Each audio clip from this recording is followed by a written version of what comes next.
நான் வந்து உண்டி எந்திரிச்சு வந்து உட்காந்துருவேன். எவனோ ஒருத்தர் ரூமுக்குள்ள ஒரு கேமரா வச்சுக்கிட்டு என்ன வேணாலும் பேசுவான்னா, அதுக்காக இன்னொருத்தருடைய உழைப்பை நீ சுரண்டி சாப்பிட நினைக்கிறத விட ஒரு கேவலம் எதுவுமே கிடையாது. கவர்னர் இருக்காருல சாஸ்திரி பவன், கருணாசி மேல பட்டா மாறணும்னு விதி இருந்தா அது நடக்கும் கிரேஸ். நான் 92ல புரட்சி தலைவி அம்மா கிட்ட வந்து 1992 மாநில கல்லூரியில படிக்கும் போது இந்த பெஸ்ட் மிமிக்ரி ஆர்டிஸ்ட். அடுத்து நாம் பேச அழைக்கிறோம். சரவெடி காமெடியாய் சாதிக்க தொடங்கியவர், வியர்வை சிந்து விவசாயியாகவும் அரசியல் அதிரடியிலும் கலக்குபவர், பறவைகளின் மாநாட்டை போல பார்க்கும் மனிதர்களோடு பழகும் குணம் கொண்டவர், வழிபோக்கனாக கிடைத்த வாய்ப்பு வாரி வழங்கிய நடிப்பு கருணாஸ் அவர்களை பேச அழைக்கிறோம்.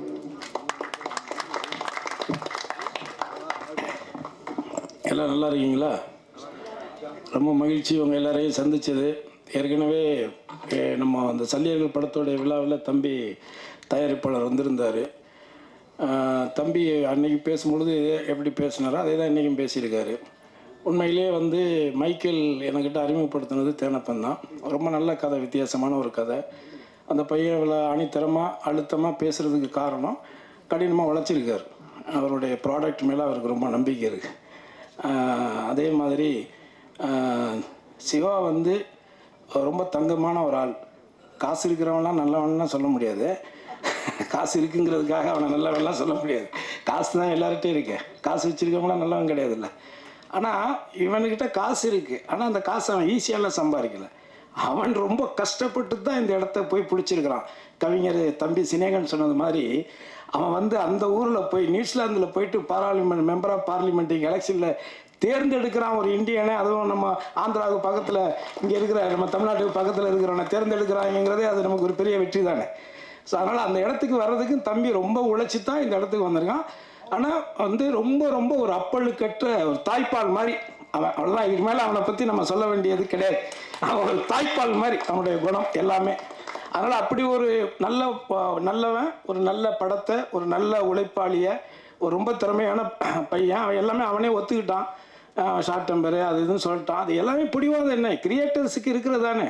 தான் நினைக்கிறத வந்து அவங்க கிடைக்கணும்னு நினைப்பாங்க. இப்போ என்னை பொறுத்த வரைக்கும் நான் நிறைய படம் நடிச்சிருக்கிறேன். சில படங்கள் எனக்கு பிடிக்கும், சில கதாபாத்திரங்கள் பிடிக்கும். 24 வருஷமாக இருக்கேன். நந்தாவில் லொடுக்கு பாண்டியன் நடித்ததுலேருந்து இன்னொரு வரைக்கும் ஒரு 24 வருஷம் நடிச்சுக்கிட்டு இருக்கேன். இடையில கொஞ்சம் ஒரு 6-7 வருஷம் நடிக்காமல் போயிட்டேன். ஆனால் இது வரைக்கும் நான் யார் ஆஃபீஸிலும் போயிட்டு எனக்கு நடிக்கிறதுக்கெல்லாம் வாய்ப்பெல்லாம் நான் கேட்டதே கிடையாது. ஏன்னா எப்போ நம்ம அந்த வேலையை செஞ்சிட்டோம்னா அதுக்கப்புறம் நம்ம நடிக்கவே முடியாது, நம்மளை யாரும் கூப்பிட மாட்டாங்க. சினிமாவில் மட்டும்தான் நடக்கும். நம்ம ஒரு காமெடியனாக இருப்போம், இல்லை ஒரு கேரக்டர் ஆர்டிஸ்டாக இருப்போம். நம்ம கூட உட்காந்து சரக்கு போட்டுக்கிட்டு இன்னொரு ஆர்டிஸ்ட்டுக்கிட்ட கேட்பாங்க டேட்டு, நம்ம பக்கத்தில் உட்காந்துருப்போம். ரொம்ப வலிக்கும் அது. ஆனால் அதெல்லாம் நான் பார்த்துருக்குறேன், நிறைய பார்த்துருக்குறேன். அதெல்லாம் தேனப்பனே பண்ணுவான். என்ன அதில் என்ன இருக்குது? ஏன்னா தேனப்பனை வந்து இன்னைக்கு நேற்று எனக்கு அண்ணன் தான் அவர். இருந்தாலும் நாங்கள் கொஞ்சம் ரொம்ப நெருக்கம் 2 பேரும். ஏன்னா அதான் தயாரிப்பாளரே கொடுக்குறேன்னு சொன்னால் கூட இந்த ஆளுக்கு எடுத்து விட்டுருவான். தயாரிப்பாளர் சரிப்பா நல்லா, அதான் நான் சொல்கிறது ரொம்ப வருஷத்துக்கு முன்னாடி உங்களுக்கு தெரியும். நான் பாடகராக இருந்து ஒரு கானா பாடகர் அப்படிலாம் இருந்து தான் நான் கிராமிய பாடகராக இருந்து தான் வந்தேன். கே. சுரேகுமார் சார் ஒரு படம் நாட்டாமன்னு ஒரு படம் எடுத்தான், உங்களுக்கு நான் வரும். அதில் நாட்டாம பாதம் பட்டா நல்ல வெள்ளாமே விளையும்படின்னு ஒரு பாட்டு இருக்குல்ல, அந்த பாட்டு நான் தான் பாடினேன். சிற்பி சார் மியூசிக்கில் நான் தான் பாடினேன். அதுக்கு வந்து எனக்கு பாட வச்சுட்டு திருப்பி அவங்க கொஞ்சம் ஏதோ ஒரு இது கமர்ஷியல் ஏதோ ஒன்று சொல்லிட்டு அனுப்பிச்சிட்டாங்க. ஆனால் அந்த காசு பேட்டா கொடுக்குறது 100 ரூபாய் 150 ரூபாய் என்னமோ 200 ரூபா கொடுக்குறாரு. இவர் தான் அதுக்கு மேனேஜர். நான் அந்த பாட்டு பாடல, நானும் வந்து உன்ட்ட வாய்ப்பு கேட்டேன். நீங்கள் தானே என்னை கூப்பிட்டீங்க, என் வாய்ஸ் நல்லா இருக்குன்னு. அப்போ 500 ரூபா குடியான்னு சொல்லி தான் சண்டை போட்டு வாங்கிட்டு போனேன் 500 ரூபா இவர்கிட்ட. ஸோ அதனால் இந்த சினிமா உலகம்ங்கிறது இப்படித்தான். இங்கே வந்து அவ்வளோ ஈஸியாக யாருடைய திறமை யாரும் இது பண்ணிக்கிறது இல்லை. என்னை பொறுத்தவரை என்னென்னா, ஒன்று வாய்ப்புகள் வரலைன்னா வாய்ப்புகளை உருவாக்கிக்கணும். நான் உருவாக்க தெரிஞ்சவன். ஏன்னா நான் என்ன அப்படித்தான் உருவாக்கிட்டேன். ஏன்னா இந்த விழாவில் இருக்கக்கூடிய இசையமைப்பாளர் ரகு இருக்கார்ல, நாங்கள் ரொம்ப க்ளோஸ் நண்பர்கள். ஒரே இடத்துல ஒரு வித்து போன இந்த இங்கிட்டு தான் வடப்பள்ளியில் அந்த பாளையக்காரத்தில் அந்த ஏரியா, அதான் உனக்கும் தெரியுமே.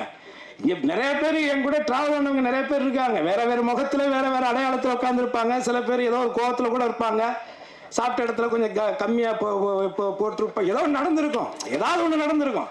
எதுவுமே இல்லாமல்லாம் இங்கே இல்லை, பெரிய ட்ராவலிங் இருக்குது. 21 வருஷத்தில் ஒரு பத்திரிகையில் நல்லா என்ன எழுதலைங்கிறதுக்கெல்லாம் நான் சண்டையெல்லாம் போட்டிருக்கிறேன். வீட்டுக்கெல்லாம் போயிருக்கிறேன். ஏன் அவ்வளோ உழைச்சிருக்க அந்த படத்தில் சும்மா இவரும் மற்றும் பலரும் இருக்கிறாருன்னு என் பேர் எழுதுறிய? ஸோ அந்த மாதிரி அதனால் இதை எதுக்காக சொல்ல வரேன்னா, மைக்கேல் வந்து இந்த கதையை வந்து இப்படி தான் வரணும் அப்படிங்கிறத ரொம்ப ஆழமாக நம்பி அதுக்கான கேமராமேன் அந்த தம்பி கூட இருக்கிற எல்லாருமே ரொம்ப கடினமாக உழைச்சிருக்காங்க. குறிப்பாக விமலை வந்து இந்த படத்தில் கொஞ்சம் வித்தியாசமாக நீங்கள் பார்ப்பீங்க எல்லாருமே, தமிழக ஆடியன்ஸ் எல்லாருமே. அது வந்து இயக்குனருடைய ஒரு பார்வை தான். அதுக்கு வந்து அவர் அடாப்ட் பண்ணிக்கிட்டார். அவர் வந்து அவர் சொல்கிற மாதிரி விமல் கூட இதான் முதல் படம். இன்னொன்று எனக்கு ஒரு சின்ன அது சினிமாவில் அதை சொல்ல, அது எப்படியெல்லாம் எடுத்துக்குவாங்க பரவாயில்ல, நமக்கு தோன்ற சொல்லிடுவோம். எனக்கு சினிமாவில் இது வரைக்கும் நான் நடித்ததில் மூணு எந்த ஹீரோ கூட நடித்தாலும் அந்த படம் ஒரு ஏதோ ஒரு கவனிக்கக்கூடிய படமாக வரும். இது வரைக்கும் நடந்திருக்கு. எந்த படத்தை வேணாலும் எடுத்துக்காங்க. நான் கடைசியாக நடித்த ஜிவி பிரகாஷ் கூட நடித்த படத்துலேருந்து அதர்வா கூட நடித்த படம், யாரு கூட நான் மூணு நடிக்கிறேனோ அது வில்லல்ல அஜித் சார் கூட நடித்தா இருக்கட்டும், விஜய் கூட திருமலையில் நடித்ததாக இருக்கட்டும், இப்படி எந்த நடிகர்கள் கூட நான் மூணு போய் ஒர்க் பண்ணேன்னா அது எனக்கும் அந்த ப்ராஜெக்ட்டுக்கும் ஒரு ஹெல்த்தியாக தான் அமைஞ்சிருக்கு இது வரைக்கும். இந்த படத்தில் நான் எதுக்கு இதை சொல்ல வந்தேன்னா, நான் எந்த அலுவலகத்துக்கும் போயெல்லாம் எனக்கு வாய்ப்பு கொடுங்க நான் கேட்டதே கிடையாது. ஆனால் ஒரு கதை கேட்டுட்டு அந்த கேரக்டர் நான் நடிப்பேன்னு நான் அதுக்குள்ளே நிறையா யோசித்து ஆசைப்பட்டுட்டு அந்த கதையை என் பையன்கிட்டையும் சொல்லி என் ஒய்ஃப்கிட்டையும் சொல்லி சூப்பரான ஒரு கேரக்டர் கிரேஸ் அது கிடச்சிதுன்னா, ஒரு நடிகனா நம்ம செத்ததுக்கு அப்புறம் 4 படம் காட்டுவாங்கல்ல, அதில் ஒரு படமாக இது இருக்கும் கிரேஸ் அப்படின்னு நான் என் ஒய்ஃப்கிட்டையும் என் பையன்கிட்டையும் நான் சொன்னேன். ஆனால் திடீர்னு பார்த்தா அதில் நான் இல்லை, திடீர்னு இல்லைன்ட்டாங்க. ஒரு 1.5 வருஷம் ட்ராவல் பண்ணிட்டேன் நான். அந்த இதில் அந்த கொரோனாவில் அடிபட்டவன் தானே நானும். திண்டுக்கல்ல ஹோட்டல் ஆரம்பித்து அதில் ஒரு 2 கோடி ரூபா போச்சு அந்த கொரோனா டயத்தில் தான். கொரோனாவில் இவன் மட்டும் பாதிக்கப்படலை, எல்லாருமே பாதிக்கப்பட்டான், உலகமே பாதிக்கப்பட்டுச்சு. ஆனால் அதில் எனக்கு ஒரு நல்ல நடந்துச்சு. அந்த கொரோனா டயத்தில் தான் இன்னைக்கு சிவகங்கையில் இருக்கிற தோட்டத்தை நான் உருவாகினேன். அங்கே தான் உட்காந்து அந்த கதையும் தம்பிக்கிட்ட கேட்டேன். ஸோ அப்போது அந்த கதை திடீர்னு பார்த்தீங்கன்னா வேற ஒரு கம்பெனி, வேற ஒரு நடிகர் அப்படின்னு போயிடுச்சு. அப்போ என் பையன்கிட்ட மறுபடியும் சொன்னேன், என்னோட ஆசைப்பட்டோம் கிடைக்கல. பட் ஆனால் ஒரு கதையில் ஒரு கதாபாத்திரம் நம்ம தான் நடிக்கணும்னு விதி இருந்தால் அதை எவனாலையும் மாற்ற முடியாது. அது மட்டும் ஆணித்தரமான ஒரு உண்மை. அதே விஷயம்தான் இங்கே இப்போ நான் சொல்கிறது விஷயம் வந்து வேற யார் இருந்தாலும் கூட கான்ஃபிடென்ட், நம்பிக்கை மட்டும்தான் வாழ்க்கை. ஏன்னா அது நம்ம மேலே நம்ம நம்பிக்கை வைக்கலைன்னா அப்புறம் என்ன இருக்குது? அதனால் என் பொண்டாட்டிகிட்ட சொல்லுவேன், இன்னும் வீடு கட்டலை, நேற்று வந்து நடிகர்லாம் வீடு கட்டியிருக்காங்க, நீ இன்னும் வீடு கட்டலை ஒன்றும் கட்டலைன்னு சொல்லிட்டு இருக்கிறா. ஆனால் அவள்கிட்ட நான் சொன்னேன், சாஸ்திரி பவன் கவர்னர் இருக்காருல்ல, சாஸ்திரி பவன் கருணாசி மேலே பட்டா மாறணும்னு விதி இருந்தால் அது நடக்கும் கிரேஸு.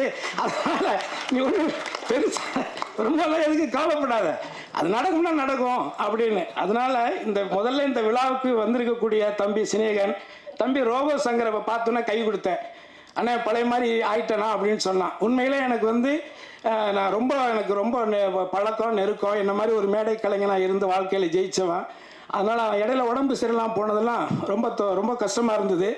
ஆனால் அவனுடைய வில் பவர் வந்து மீண்டும் அதிலிருந்து இன்னும் ஓப்பனாக சொல்லப்போனால் மரணத்தை வென்ற ஒரு மனிதனாக தான் இவனை நான் இப்போ பார்க்குறேன். உண்மையிலே அது இப்போ ரொம்ப சந்தோஷம். அதே மாதிரி அண்ணன் செந்திலாதண்ணன் எனக்கு 9 வருஷம் பழக்கம். ஸோ இங்கே இருக்கக்கூடிய தம்பி விமல் கூட நான் ஒர்க் பண்ணியிருக்கேன். நடிகை கூட எனக்கு சீன் இல்லை, பட் நான் இப்போ தான் அவங்கள பார்க்குறேன். வாழ்த்துக்கள் தேனப்பன்னு சொல்லிட்டு பங்காளி. அடுத்த தம்பி இயக்குனர் பிரபாகரன். அதே மாதிரி உங்கள் படம் நான் இன்னும் பார்க்கல, நான் நிறையா சொன்னாங்க, கடவுள் சித்தியம் நான் பார்க்கல, நான் பார்த்துட்டு உங்களை மீட் பண்ணுறேன். ஸோ எனிவே ரொம்ப நேரம் ஆயிடுச்சு. நான் உங்ககிட்ட இந்த இடத்துல நான் கேட்டுக்கிறது, தேனப்பை ஆரம்பிச்சது தான். ஏன்னா அப்போ நானும் ஈசி மெம்பராக இருந்தேன் ப்ரொடியூசர் கவுன்சிலில். அந்த பிரச்சனை நடக்கும் பொழுது அது சொன்னது தேனப்பன்னு சொன்னது உண்மை, அதில் மாற்று கருத்து கிடையாது. அந்த நேரத்தில் நான் ஏன் அதை சொல்கிறேன் அப்படின்னா, நான் இடைப்பட்ட கொஞ்ச நாள் நான் இங்கே இல்லை, நான் வெளிநாடு போயிருந்தேன். ஆனால் வந்து நான் இன்னைக்கு நடிகர் கருணாசை தெரியும், லொடுகு பாண்டியை தெரியும், கானா பாடகரை தெரியும், கிராமிய பாடகரை தெரியும்.